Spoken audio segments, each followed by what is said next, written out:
I'm Karen Rodowitz, owner of JK Flowers, and I'm here to show you how to make a teardrop bouquet. First, you want to start off with your floral bouquet holder, and then you're going to work with your greens. You can start off with the small ones on top,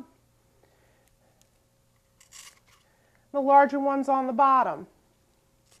At that point, you have to figure out how long you want your teardrop bouquet to be. So what I'm going to do is start with my longest point, which I want to figure out to be there. So I'm going to cut my rose stem to be about that size.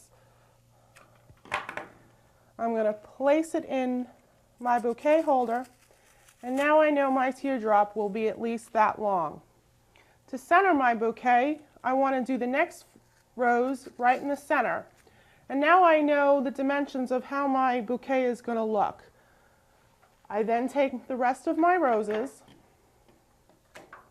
cut them accordingly, and build it up like a triangle, but backwards. So you want the longest point at the bottom,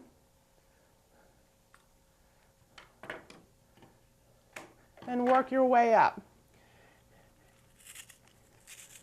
Continue on and on until you come to the top.